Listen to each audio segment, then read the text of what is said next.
한 주간에 있었던 정치권 이슈를 정리해드리는 순서 주간 이슈픽 코너입니다. 장정현 기자 나와 있습니다. 장 기자 어서 오십시오. 안녕하세요. 네, 첫 번째 이슈픽 살펴볼까요? 28일 만에 완료.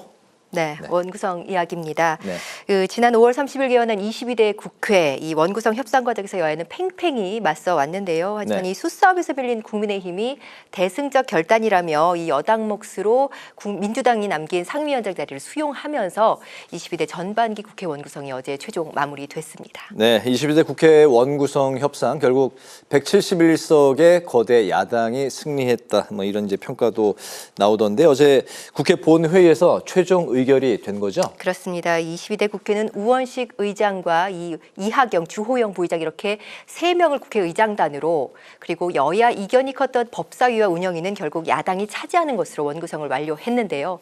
이에 따라서 야당의 입법 속도전을 여당이 맡기는 무척 어려워졌습니다. 이 여야 대치 전국이 22대 국회에서도 계속되게 된 건데요.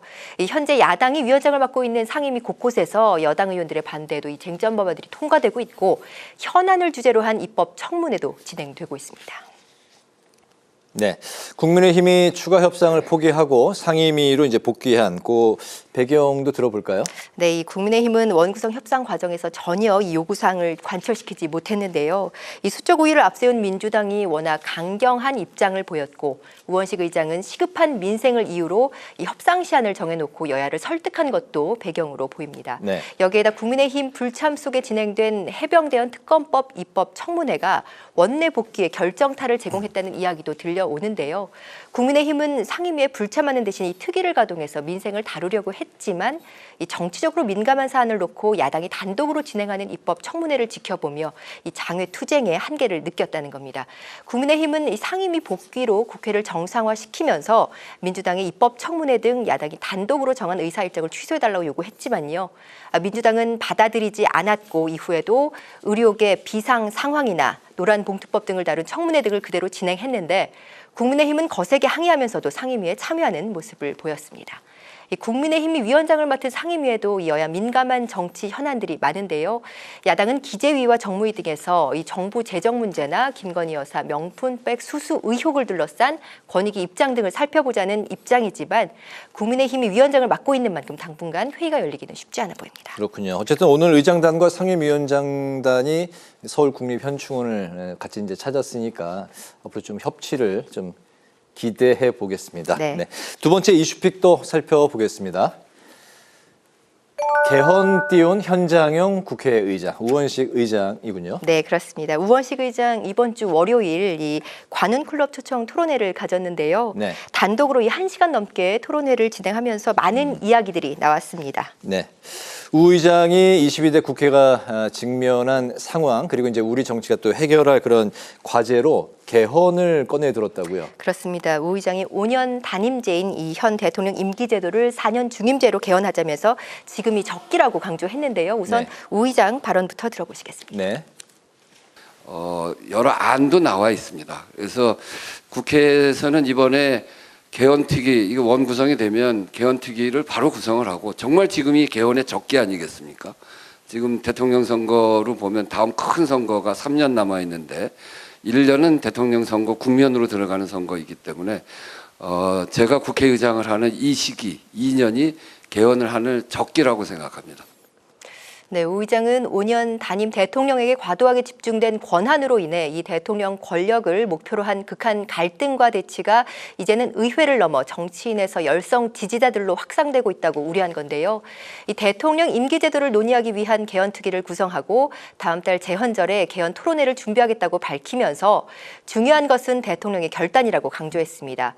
이 대통령 5년 단임제를 4년 중임제로 바꾸는 개헌 논의가 정치권에서 시작된다면 윤 대통령의 임기 조정 문제가 쟁점이 될 가능성도 있는 상황입니다. 네, 대통령의 임기 제도가 개헌의 이제 포인트라는 말씀이군요. 네, 우원식 의장이 민생과 현장 같은 키워드도 토론회에서 여러 번 강조를 했네요. 그렇습니다. 우 의장은 이 민주당 의원 시절에 이 당내에서 을지로위원회 이 초대 회장을 역임하는 등 우리 사회에서 을로 불리는 약자들의 입장을 대변해 왔는데요. 이 네. 토론회에서도 이 현장에서 듣는 민심이 가장 생생했다고 강조하면서 이 국회의장으로서 현장 중심의 정치를 활성화하겠다고 약속했습니다. 관련 발언 직접 들어보시겠습니다. 민주주의는 국민의 밥상을 지키는 것이고 그러자면 정치가 현장에 있어야 합니다.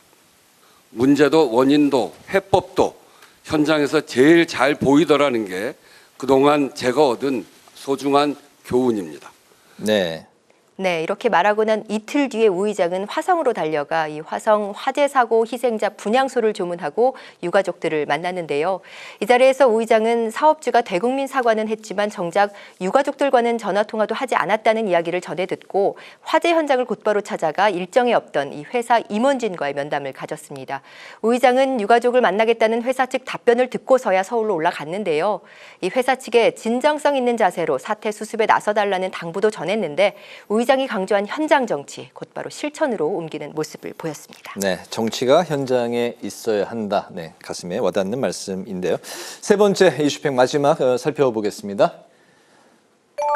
4파 전대 단독 출마. 여야 국민의힘과 민주당의 전대 상황이군요. 그렇습니다. 이 여야 전당대회에 나설 후보 이야기인데요. 네. 이 다음 달 전당대회를 치르는 국민의힘은 이번 주에 이 당대표 경선이 4파전으로 확정됐고요. 민주당은 이 8월 18일 전당대회를 앞두고 이재명 전 대표의 단독 출마 가능성에 대비한 이 경선룰을 아직 확정하지 못했습니다. 네, 국민의힘 상황부터 이제 살펴보면 국민의힘은 이제 당대표 경선이 1차 투표에서 과반 득표자가 나오지 않으면 2차 결선으로 가게 되는 거죠. 그렇습니다. 이 7월 23일 국민의힘 전당대회가 한 달도 채 남지 않았는데요. 이 한동훈 후보가 현재 이 나머지 세 후보를 모두 앞서는 것으로 여론조사 결과가 나오고 있습니다. 국민의힘은 이번 전당대회에서 당심과 민심 비율을 8대2로 반영하는데요. 관건은 결선 투표로 가느냐 마느냐입니다. 1차 투표에서 이 과반 득표를 얻은 후보가 없으면 결선 투표가 진행되는데 현재로서는 이 대세론의 한동훈 후보가 과반 이상 표를 얻느냐에 관심이 집중됩니다. 이를 염두에 두고 이 나경원, 원희룡 후보가 연대하는지도 지켜봐야 할 사안인데요. 일단은 나 후보가 원 후보와의 단일화다 연대설에는 선을 긋고 있습니다.